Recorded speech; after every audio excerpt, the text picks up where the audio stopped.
I get asked to do videos on a lot of different products, and many of them I say no to because they just don't fit into my life. I don't think they'll fit into yours. I just don't find them that interesting. And recently, I got asked to do a video on a dock. And you think, it's a dock. How exciting could this possibly be? I was going to say no, but I read the specs, read the details, and oh boy, let me tell you, this thing is cool. This is the Evanki Fusion Dock Ultra, and this is special. Let's just have a quick little look, because this thing, oh boy, this thing. Vincent, we happy? Yeah, we happy. All right, kidding. I put a little light in there, just that little light in the. Okay, this dock is really impressive. Let's do a quick little unboxing here. I actually haven't taken the packaging off at all, so let's just see it together for the first time. This is a beast. This is a big dock.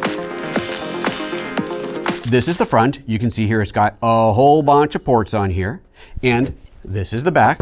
Ooh, little peel pouring here.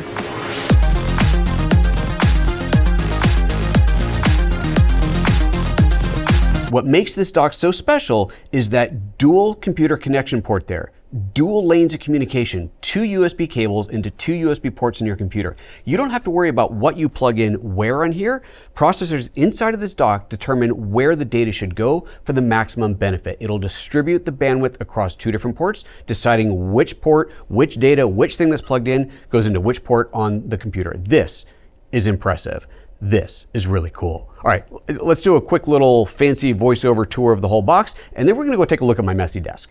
The Evanki Fusion Dock Ultra features 26 total ports, and at its core, a dual-chip architecture providing smart traffic management for your data, routing up to 120 gigabits of bandwidth over 2 80/120 gigabit ports, distributing as necessary to keep your data moving, all while providing 140 watts of charging power.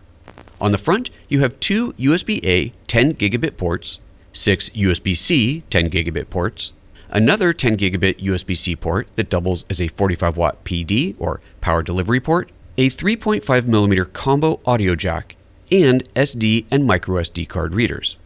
On the back, you have 2 more USB-A 10 gigabit ports, another USB-C 10 gigabit port, a 10 gigabit Ethernet port, a SPDIF port, HDMI 2.0 and DisplayPort 2.1 ports, 4 USB-C 80/120 gigabit Thunderbolt 5 downstream ports for connecting your monitors, hard drives, etc. And yes, this dock supports up to 4 monitors at once if your computer can handle it.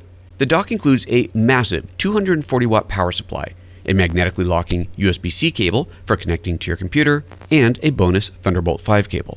The quote-unquote 80/120 ports and noted capability is referring to Thunderbolt 5, which has 80 gigabits per second standard bandwidth and can boost to 120 gigabits unidirectional bandwidth. If you connect Thunderbolt 4 devices, you are of course still limited to 40 gigabit per second speeds. The dock dynamically distributes data over the 2 ports to the computer, but it does not split the data. This dock is for Apple Silicon Macs only. This does not work on Intel Macs and does not work on Windows PCs. The dock supports up to 4 monitors at 6K 60Hz. However, if your Mac only supports 1, 2, or 3 displays, then you are still limited to 1, 2, or 3 displays. Here is the compatibility chart. Desk tour time. This is my battle station, if you will. There is a lot going on, and if you can believe it, all of this is plugged into a laptop, my Apple M2 Max MacBook Pro. So what have we got in here? This is the Apple Pro Display XDR. So this is a 6K display, and then there's 2 4K displays off on either side of it. So 3 displays running. This is a reference monitor. This is actually plugged into an Ultra Studio 4K. So that is not a monitor for the Mac. We'll come to how that's connected later. Plugged in, wired on the desktop here. We've got my Blackmagic Design color correction wheels thing, so that's a USB connection. This is my TC Electronic audio levels meter. This is a USB connection. The Stream Deck's USB connection. This Solid State Logic SSL2 Plus audio interface is a USB connection. And that's just what you can see from here. Let's go around to the back and you'll see even more. This is an OWC dock. This is the one I'm going to be replacing with the new dock. You can see it's got quite a few ports, but it definitely doesn't have enough. I have over here my card readers, and I'm always having to swap cables back and forth between my SD and my CF Express Type B cards. Then over here, I've got this Ugreen NAS, which is actually connected via Thunderbolt, so that's another direct hardline connection. And then if we come over here, This is just a hard drive. It's an SSD hard drive, so it's nice and fast. This is a scratch drive. You can see this actually has 2 Thunderbolt ports. It's one of the only things I have that has pass-through for Thunderbolt. It also has a monitor or display port on it, so one of my displays is running out of this. Then we come over to here. This is the Blackmagic Ultra Studio. You can see also everything's really, really dirty, so I'm looking forward to cleaning this up.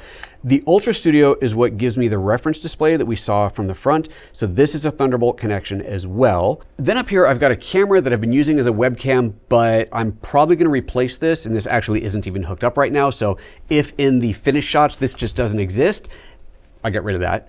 But now take a look at the computer and what's plugged into the computer itself. You can see here that every port is taken. I've got one of the USB-C or Thunderbolt ports there. I've got the HDMI over there. Over here, I've got another USB-C or Thunderbolt and another one. And then the power, because I don't get enough power over USB-C to power this thing with all the stuff plugged into it. It is just too much stuff. So many things plugged in. I'm out of ports. I got nowhere to plug anything else in. And it's been a problem for a long time. And I cannot wait to fix this. Everything else on my desk should get cleaned up a bit. So yeah, let's get started.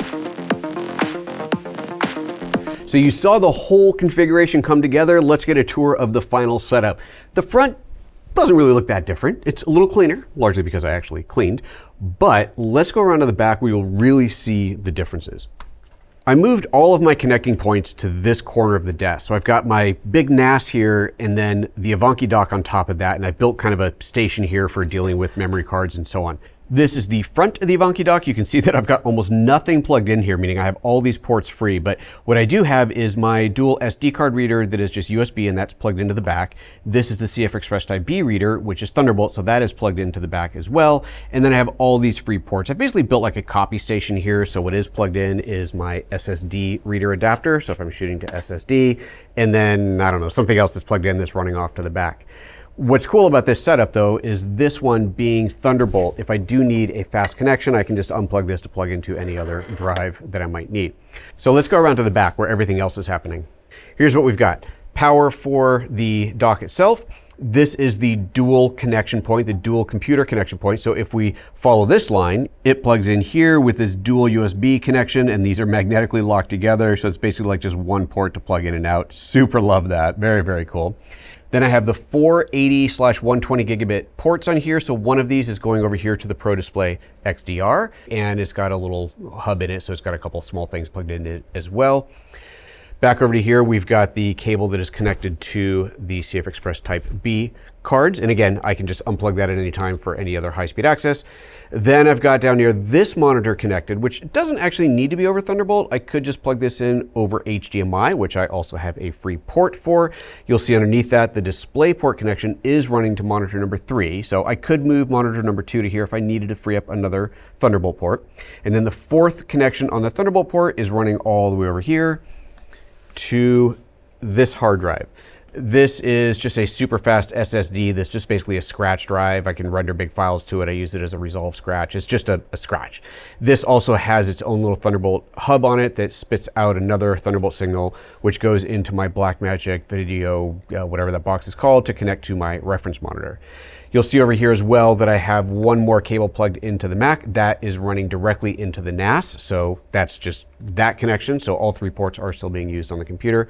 But back up to the dock itself, you then see that I have the 10 gigabit connection to my 10 gig switch. I've got the USB connection here. So these are just standard USB. So that's USB to the dual SD card reader, and then 2 other ports to, I don't know, webcams or something else in there.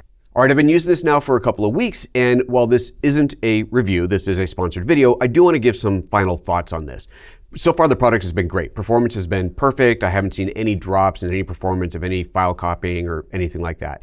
I really love having, strangely enough, the micro SD card slot. That has turned out to be really handy. I've been working a lot with Insta360 cameras lately, so micro SD, and instead of having to find an adapter all the time, I've really appreciated that. There's the SD card slot on there. There isn't a CF Express Type B slot. That would be great if there was, but that would probably increase the price of the product, and not everybody needs that. So I get that that isn't in there. Having so many extra ports has just constantly been super, super handy. One performance thing that has really impressed me though that I want to say, and I've only been using it for a couple of weeks, so this isn't a definitive, but historically, I've always had issues with my 10 gigabit Ethernet connection dropping, just seeing all my mounted SMB drives just disappearing, and then they come back again. Super annoying, and I've gone through multiple we're not going to say what manufacturer, but multiple docks from other manufacturers had the same problem over and over again. So far, not a single disconnect with this. So something about their 10 gigabit chipset is working on here. So love that. One more thing, I guess, sound. It's not loud. They do talk about how there is active cooling. It has a fan. It's not supposed to be loud. And so far, I haven't heard anything. I mean, I do have other sounds in here. I'm not working in a tomb, but I haven't heard anything from the dock. So overall, I think this thing has been pretty fantastic.